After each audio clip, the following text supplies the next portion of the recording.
Right, it's Halloween night and there's a spooky sight. Well, two spooky sights on 67 Hail Hail. Hello, John. Yeah, not as scary as the sights we saw yesterday, Hamish, but we'll get into that. Yeah, got so much to chat about. This is the usual Sunday show. It's now been branded 67 Hail Hail Sunday Live. What's the thoughts on that? Yeah, I quite like it. The Sunday show, not bad. Well, it's already been decided, so the Sunday show just isn't happening. And what do we make of Kyogo's Halloween prank? Yes, I liked it. I liked it. What was it? Ralston he did it on. It was the best one. There was two people, Ralston and someone else earlier on as well. They couldn't have picked a nicer guy to be a scary fella. Ralston got done a belter. He didn't know he was there at all. It's creeping up on him. You a fan of Halloween? Not particularly, Hamish, no.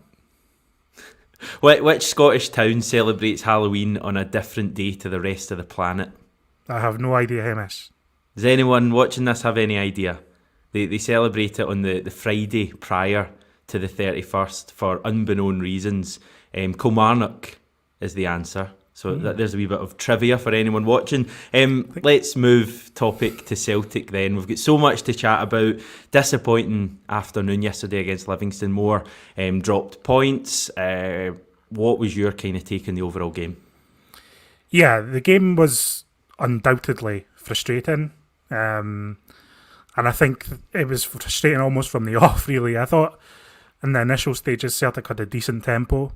But that quickly made way for the side-to-side passing and lack of ambitious or risky passing that we've come to see from Celtic for years against some of these defensive sides. I don't think yesterday was a symptom of what Ange is bringing to Celtic, rather a symptom of the way Scottish football is sometimes and the game plan of teams that come to Celtic Park. And I don't say that to disparage Livingston. You know, they come to Celtic Park with a game plan and they execute it, and sometimes they manage to pick up a result like that. They didn't really come to Celtic with any ambition to do anything other than defend. I think they only had 4 touches in our box across the whole 90 minutes, and that's that's a bit silly, really. Celtic had 85% of the possession, but ultimately it's Celtic's fault that we didn't break them down. It was interesting because after the game, and obviously in the heat of the moment and in the drama of the final few moments, a lot of people put the blame on Giakoumakis and his penalty miss, and obviously it was a horror penalty, but that's not why Celtic drew yesterday. Why Celtic drew yesterday is that we were just not creative enough with the ball, and we got shunted out wide far too often.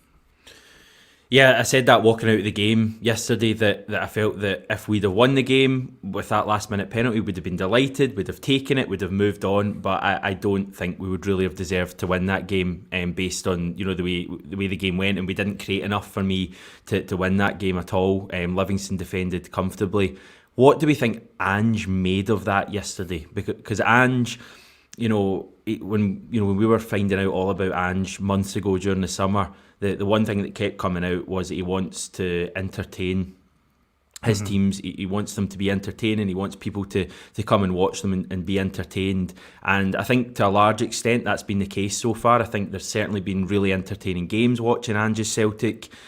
I don't know about you, but yesterday put me to sleep at points. I was just growing more and more frustrated with the lack of responsibility taken, yesterday. I just felt there was so much shirking it. There was players just moving it side to side. Nobody really kind of grabbing the game, by the scruff of the neck and saying, I'm going to make something happen here. And as you say, Livingston, it was almost like a carbon copy of when we played Barcelona all those years ago. And we were happy for Barca to have the ball, move it out wide, and then we'll defend the crosses. And Livingston did that to a T yesterday. Their defenders, meat and drink to their defenders, heading balls away, putting themselves on the line, blocking shots, keeper making good saves, keeper claiming crosses. I didn't feel we made their defenders do enough of what they didn't want to do, which was tracking back, running, chasing balls, going over their head. We didn't put enough balls over the top for me. And as I say, try not to be too harsh, because I think in general this Celtic team's been really impressive lately, but yesterday put me to sleep in that second half. No, I mean, there's no point in getting around it. I think yesterday's performance was poor. How the reaction to it has been interesting as always. It's not for me to tell other people how to feel about a game or a result or a weekend of action. Me personally, I don't see it as a great sin of where Ange has taken this team or what Celtic are doing in totality. I think it was just one of those games that we've seen countless times in years gone by, really. I've seen that pattern of play at Celtic Park loads and loads of times. It's not new to us. It's not like where we're suddenly come up against a brick wall that we've never seen before. But it really is imperative that, Ange finds a way to get past that. That's what Ange is paid to do, and that's what managers in the past have been paid to do, is to find a way to defeat these teams who sit in and are defensive against us. Because David Martindale isn't going to be the only manager who comes to Celtic Park this season and plays a team like that. That's just a fact. So it's up to Ange and the players to try and figure it out and make sure that it's just not as passive as yesterday was. I think in general we've been quite impressive at home, haven't we? Mm-hmm. I don't want to rewrite history here, but there have been, a fair few games lately, more recently at home in the league, that have kind of followed the similar pattern, certainly in the first half. I thought St Johnstone last week, up until we scored, was kind of a bit of a struggle at times, and it wasn't until they made that one mistake. I think the left back Booth lets the ball bounce, goes over his head, and to be fair, we took advantage. Ross County was another one a couple of months ago that was quite a kind of quite a difficult afternoon until CCV's deflected shot went in. Dundee United home game was a little bit different because they actually came and played that day, but we still didn't win that game. But when you compare them to the first two games we had, I think it was the first two, Dundee and St Mirren, when we won 6-0, I think both games, there has been a bit of a shift there, and it's something that we definitely do. We have to find solutions for this because yesterday's fine. I'm happy to write yesterday off. It's 2 drop points. It is what it is. I don't think it is a huge, it's going to make a huge bit of difference, really, in the grand scheme of things. Watch us lose the league by 1 point now, by the way. But I think, as long as we react, that's fine. But the next time we come up against a low block, against a team who's not coming to play football, who's coming to stop us playing football, basically, like Livy did, we need to find solutions to that. Have you got any ideas for how we do that? Any different ways we can play? I think some of the players just need to take more risks. I think that was apparent for me. I don't think we had enough, verticality in our passing in the central areas. That was really who the are we key talking about? What players? Well, in I'm particular? talking Turnbull and McGregor. The players who are ostensibly filling in for Tom Rogic. Now, Tom Rogic is a very direct player, and he finds space in the way that probably some of our other players can't. And I think that's what we're missing, that bit of space or just that final pickpocketed pass. And Ange spoke after the game that, we might maybe not have missed Rogic so much, which I thought was strange. He also said that we had the chances to win the game, and I think really he was referring to the penalty and then the chance after the penalty, which are 2 golden, glorious chances to win that game. And, I'm not absolving Giakoumakis because it was a horror penalty. I'm not absolving the miss either. Like, you need to take chances like that when you're pushing for silverware. But I don't think Ange really, gets out of what the performance was yesterday by saying that, because the penalty was almost a freak incident that was barely an open play. And then the chance comes right at the death where they're down to 10 men and we're really, really pushing. So, we didn't really create much before that. I think we had 2 shots on target in total, which I don't think is good enough considering how much we dominated the ball. But we just need to take more risks, more passes into the box from those central areas, more shots probably. If there's more of a sight on goal in and around the box, maybe fire off a couple. I'm not talking about doing a Ryan Christie and having 40 shots, but something a bit bolder than what we saw yesterday, because as you say, I think there was a bit of an abdication of responsibility in the sense that they were happy to pan the ball off to the likes of Anthony Ralston, who probably was our best player yesterday. And I think in a match, no harm to Anthony Ralston, but in a match where Ralston is your best player and probably your most dangerous player, I think his balls into the box were better than most, across the 90 minutes, then I think Celtic have a problem. Yeah, I just felt as if yesterday we were doing things, taking too many touches. Even when you're talking about shooting there, that we did have a couple of shots, but the shots were all getting blocked because by the time we decided to shoot, Livingston had 2-3 men lining up to block them. Turnbull had 2 or 3 shots that were blocked in the second half, and you're thinking, if you're going to shoot, just do it straight away, because he's actually very good at shooting, David Turnbull, unlike the Scotland International you just mentioned 30 seconds ago. Turnbull invariably finds a target. He quite often scores goals, so I'm happy with him shooting now and again if it's going to offer us something different. Mazhar Yousaf, who obviously always enjoy Mazhar's takes, was there a real need for a defensive midfielder? Beat on yesterday. Would have loved to see Jota play in the middle with Turnbull. Could have allowed Mikey Johnson to play on the wing with Kyogo up top. What do you make of that? Yeah, I mean, that was a big complaint last season, wasn't it? That we were playing a defensive midfielder too often, and invariably it was Scott Brown. I think, that's valid, but I can also see why Ange went for the team that he did yesterday. A lot of chat about, not playing Kyogo, and in hindsight, it's a pretty poor decision. And in hindsight, that the manager should see how the team would play without Kyogo. I think most fans were, well, for me anyway, I was looking at the team when it was announced and thinking this might not be a bad game to rest Kyogo for. But it didn't pan out like that, and Ange is paid to see that.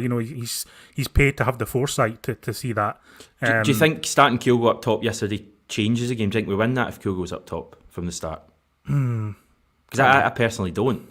I don't either. I don't think there was a space, and I don't think the midfielders were doing enough in those areas to have a Kyogo and his movement, have an effect against what was basically a bank of 10 or 11 players at times. And it's exceptionally difficult. And I do agree that while we can criticise the performance and say, that's on the players and the manager, I think you also, in context have to look at it as well and think of the way that the opposition were playing and the progress that we've seen in October, and think, this isn't, I don't think it was the end of the world as drawn yesterday. I can understand why people are so frustrated, especially with Rangers going on to win so comfortably today. But I think we're going to have these days across this season. I wasn't particularly surprised with yesterday. I obviously was hoping for a win and expected a win, but I wasn't shocked by the way the game panned out, because I could see more of these games happening this season. And there's also the way the game finished yesterday with the penalty miss. I don't think people are quite as gutted and as disappointed if we draw that without the penalty miss. Obviously, it would still have been frustrating drawing 0-0 at home to Livingston, but I think that the penalty miss just kind of amplifies everything. And to be fair, the miss after that as well was, I think it was Forrest and Gigi, one of them had to find a way to put that in the net. So I think that obviously amplifies things. But I agree when I say what I said a few minutes ago about, for me, it not being a catastrophic result in any way. I think a lot of people, again, I'm not going to dig out at Celtic fans. That's the last thing I'm going to do. But some people are looking at it as being a catastrophic result for our title hopes. I think if one thing we've found out already this season, Rangers and the other teams at the top of the league are going to drop points this season, and it's all about us finding a win and run. And if we can get back on a win and run, I'm convinced we will cut that gap again very soon. It's just disappointing yesterday because it was a match that most Celtic fans had probably written off as 3 points, given the run we'd been on. Just being Easter Road, performed so well, possibly our best away performance under Ange, and then we put in such a kind of poor performance at home. But hopefully it's a reminder to the players, and I'm not saying that yesterday they turned up and expected to win, but hopefully it's a reminder that you can't do that in any game. As a Celtic player, you're going to have the opposition up for playing us. Whoever the opposition is, it's one of their biggest games of the season. Livingston usually play to a couple of thousand fans. Yesterday they're playing to 55,000, so it's going to be a huge game for them to get up, and we always have to be wary of that. And maybe it's just a message to what is still a very new team. You have to be on it to at least 7-8 out of 10 every single match as a Celtic player. No, I agree, and the frustration is that we've got Ferencváros coming up on Thursday, and you can just see the game panning out completely differently, can you? It's not going to be, and it might be to Celtic's strengths in that they actually get to play football. So it's just so annoying, and I know there was a lot of frustration in the stadium yesterday. There was a bit of audible booing at the end, but I actually agreed with Ange in his interview after the game. I don't know if you heard it, but he was basically, questioning or challenging, the theory that the fans were booing, individuals or booing the team or the coaching staff. It wasn't a case of that. Fans were booing because they're frustrated with the result. Yeah. And they're annoyed with the result. It wasn't targeted booing, for a particular reason about this Celtic team or the way it's going. So Ange kind of pushed back on that narrative after the game, and I actually agree with that. But you can understand why the fans are upset. Put it this way, it was very different booing to the Dundee United game. I think at that stage fans were genuinely really disgruntled, rightly or wrongly, with what they'd seen from the team, what Ange was doing at that stage. There was a good bit of pressure on him. I think yesterday completely, it's weird, it was just booing out of frustration. It wasn't really, like, this is absolutely abysmal or anything like that, or, I'm falling out of love with this team or anything. It was more just frustration that would drop 2 points. And again, I doubt the booing would have been quite as loud had we not missed a penalty in the last few minutes. That was gut-wrenching. Will we get up your wee passing graphic that you had me slaving away at earlier? Yeah, we took this from Who Scored, which is obviously a good stat-tracking website if you've not used it before. For the people who are listening to the audio version of this, it basically shows the positions of every Celtic pass throughout the 90 minutes. I think there was 880 odd or something. It was a ridiculous amount of passes. But you can see here what I'm talking about, in that there's a clear band of grey around the D, around the Livingston box there. And you can see Celtic getting pushed out wide and being forced into crosses. There was 40 crosses in total, Hamish, which is a lot. And I think the Cynic posted something on Twitter yesterday where it was like 82 or 83 crosses across both games against Livingston. So it played out a lot similarly to the match at the Tony Macaroni, but the only difference there is that they had one chance and took it. But you see, we're only getting to the byline a handful of times. We've got 2 shots on target for all that possession, and there's just not enough in the central areas there. There's 2 or 3 passes around the D, and that's not. We need more than that. We need to find some way to shift, opposition players out of those areas, or do something to get them out of those areas, because we were effectively crowded out of that central area, and that's the way Livingston played, and that's the way a lot of teams will play. So it's about figuring out the ways to kind of break that down, and that's what we didn't do. It's it's nothing revolutionary what I'm saying. It's perhaps obvious to a lot of people, but that is the problem. That is the dilemma facing Ange and the Celtic team. Right, I'm completely ready to leave yesterday behind forever and never chat. Do you think we should just start boycotting Livingston games as a channel? We'll just take the weekend off whenever Celtic play Livingston, because it's never fun. I'd be happy with that. I'd be very happy with that. I know, and a lot of people are frustrated with David Martindale, because he's quite chirpy in the press before and after games. He's got that little bit of arrogance that you probably need as a football manager. And I'm not particularly a huge fan of Livingston at the moment either. I can understand why Celtic fans don't like them, but this is football, and this is Scottish football, and this is something that's almost eternal in Scottish football. As is one-upmanship, and we got a bit of a sign of that, some evidence of that today. Maybe I'll get in trouble for saying that, but Celtic aren't going to give Rangers an allocation for the January the 2nd derby. This was actually broken, I think, yesterday. It was to do with the fan. What was it? Fan forum. Forum. That's the word I'm looking for. When it was, I think, a question that was answered. Celtic obviously weren't. A wee history lesson. Celtic weren't given tickets for Ibrox. They were initially offered them before Rangers took them away, and it seems like we're going to follow the same arrangement for them coming to Parkhead at the start of 2022. So what's the thoughts on that? In terms of, from a Celtic point of view, for the match on its own, it obviously gives us a marginally better chance of getting a result, if you believe in that kind of thing. The overall picture in terms of getting big away supports to the derby, what's the thoughts?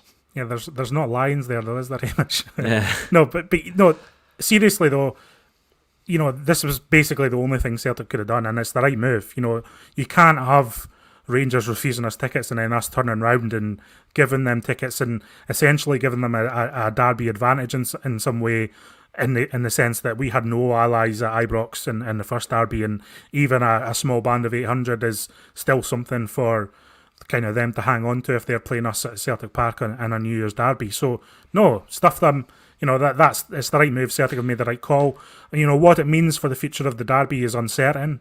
I do know that Celtic were willing and keen to kind of enter negotiations with Rangers and bring back the kind of full away ends in both stadiums for the derby before that decision that Rangers made with the tickets ahead of the first derby. So I don't know how it'll pan out. I don't know if this is just a one-off from Celtic or they're going to get back round the table for the the remaining derbies for the rest of the season. But for this New Year's derby, no, don't let them in. There's no need to.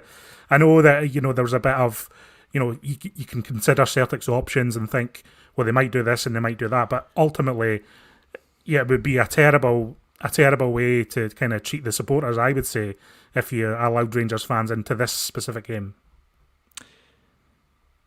Yeah, do we think we'll be able to get away with it though? That's the one thing I would raise, is that the SPFL rules do use the term reasonable away support, that clubs have to give away clubs a reasonable visiting support. Rangers obviously didn't give us a reasonable visiting support the last time we went to Ibrox. I think they used the whole COVID excuse. That's obviously not really an excuse I think we'll be able to use anymore with the red zones and all that being lifted. So it will be interesting to see how Celtic do manage it, because technically in the rules you have to give a reasonable away support. Maybe 6 tickets can be considered reasonable or something like that. Well, what's the punishment going to be though? What is it going to be? Going to be a fine or something? It's going to be a slap in the wrist. Rangers did it to us in that game, and the circumstances of that were that Celtic couldn't 100% guarantee. This is months ago. Celtic couldn't 100% guarantee tickets for the New Year derby because they didn't know what restrictions would be in place. The red zone was still in place at that time, and they couldn't 100% say we will definitely give you tickets. They said if the COVID rules are lifted, then you will get tickets. That's what they said to Rangers, but Rangers weren't happy with that. And so if they're going to be as bitter and petty as that, then Celtic shouldn't, bend on this. And if there is an SPFL rule and they do fall foul of it, then just, have a justification, appeal it, whatever. It's, ultimately it's not going to be a particularly harsh punishment, in my opinion. It's Rangers who have ruined the derby. Celtic have been, I would suggest bystanders in this. I know that there's been a bit of tit for tat, but once there's a bit of tit, there's a bit for tat. So what can you do? Yeah, just summing up how that's one viewpoint. I certainly can echo a lot of that. Ridiculiser. 2 wrongs don't make a right. To rob the fixture of its world famous rivalry is madness. Give them the full allocation. The idea of the game with no opposition fans is a lunacy. #clown world, just in case you were in any doubt to Ridiculiser's thoughts on that. But listen, that sums up how many people feel that Celtic should be the bigger man or the bigger club in this situation. Others would feel the same way as us. I think that Rangers can't be given any sort of sporting advantage, any further sporting advantage, should I say, going into that match.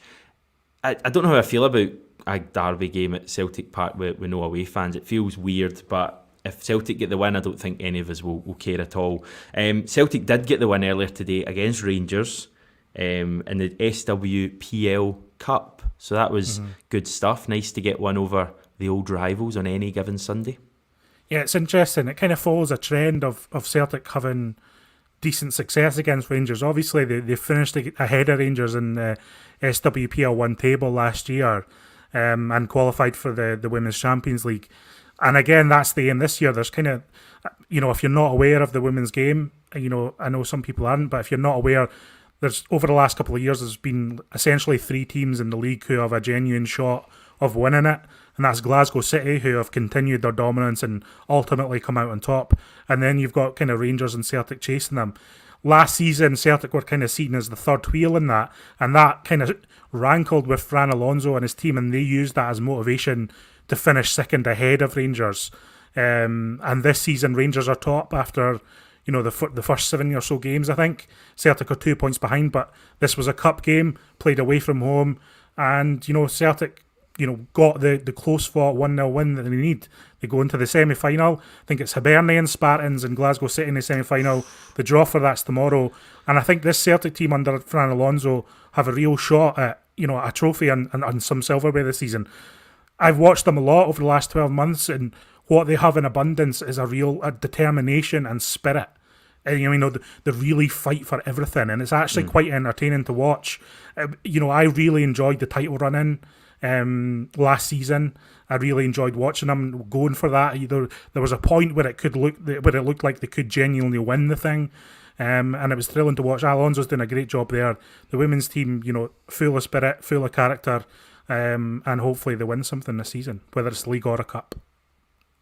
Here, here. The legend that is Plixiplox getting in touch. He mentioned Celtic ladies win as well, and also the other team winning big and our dropping points. How big a momentum shift is that? What do we think going into this week then? We've got a couple of games to finish off this wee chunk. Ferencváros Thursday night. And it is night. I think it's an 8 o'clock kickoff, so it's kind of one of the later batch of games. And then Dundee a week today on Sunday. Is 6 points from that achievable? I know people probably slam me for this, for not being ambitious. I would take a point in Hungary against Ferencváros, and obviously we need all 3 points against Dundee. I think a point against Ferencváros effectively guarantees us a Conference League spot, or not, it doesn't guarantee us, but it puts us in They would really need to good, win one of their last 2 games, puts us in a really good position to go into those Conference League knockout rounds after Christmas, which I think is probably the most likely outcome of this group for Celtic. But, a win does somewhat keep us in the running for the Europa League knockout stages as well. So I'm not, I think Celtic can win in Hungary, but I don't think it's a guarantee. I think Ferencváros will be more attack orientated than the game at Celtic Park. They've had a couple of wins since then. I think they won one of their games 7-0. They won yesterday 2-0. So they'll be up for attacking Celtic because they know they need a win just to stay in the running for the Conference League, never mind the Europa League. So they're kind of in a last chance saloon, I would suggest. And I think it's going to be an open, exciting game. But as I said earlier, I do think that Celtic thrive in that kind of environment and may have more about them than we saw against Livingston at the weekend. I'll put it to you though, Hamish, is Dundee at Dens Park, is that going to be another day of frustration in terms of, are Dundee going to sit in on us, or are they going to play in a more open way? Because it could be a real test of how Ange and this team are progressing against a team that defends so resolutely in their box. I'm assuming they will come and make it difficult for us, given how the last game went at Celtic Park. I think that was a really, really bruising afternoon for them. That was 6-0, and it could easily have been double figures with the chances that we created that day. Kyogo himself could have had 6 goals, I think. So they are going to make it difficult for us next week. So obviously, it's impossible to tell really exactly how it's going to go. I kind of feel like it won't be. I kind of feel like we'll be too strong. I think even a team like Livingston are far better than Dundee in terms of the way they defend. I think as much as we've kind of laid into Livingston a bit, and I'm aware I'm revisiting yesterday's game again, but they are very good defensively. The amount of blocks that team get in the way, and I think behind the defence they've got probably one of the best goalkeepers in the league in Strycek. He's actually a keeper I would like us to keep an eye on, possibly as a backup at some stage. I think he's excellent, but I think they're much stronger defensively than Dundee are, and I think they also have far more experience of playing against Celtic. I think this is quite a new Dundee team to this level in general. They do have a couple of experienced players, Charlie Adam, Cummins as well. Griffiths obviously won't be around for the game next Sunday, but I kind of feel like on a pitch that's usually all right, with a good Celtic support there, I think we'll do the business pretty comfortably, maybe 2-0, something like that. Thursday night, we were streets ahead of them in the first game, like streets ahead of them. There's absolutely no reason we can't go over there and win. Whether I would take a draw, I probably wouldn't, to be honest. I probably fancy my chances of going over there and winning. And as long as we're kind of ahead of them, obviously we want to win, and a draw is okay as well. But as long as we're a few points ahead of them going into the last 2 games, then Conference League at the worst, I think no one would be too unhappy about dropping into the Conference League at this stage. I think that's quite an exciting competition for an enticing competition for a lot of Celtic fans going in there. What kind of calibre of team are you going to come up against? Would we have a genuine shot at, making like a quarter final, something like that? I think it's interesting. I'd be, I'd probably wouldn't take a point if you offered me it, put it that way. You love making the point that once you're in the knockouts, anything can happen in Europe, Hamish. I know that from over the years. You've said it many times. A lot of talk of momentum today and the title race and the to and fro and the points gap, etc. I think the next week against Dundee, I think is critical for that.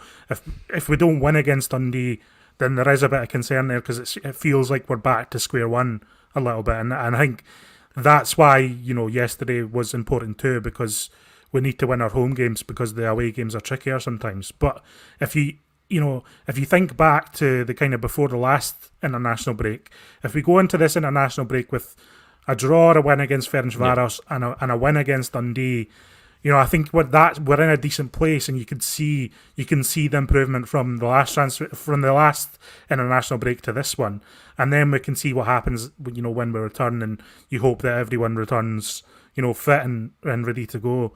But next week is undoubtedly, the thing about yesterday, I think, the thing about dropping points yesterday is it makes next week a huge game, and it's about Celtic responding to that pressure.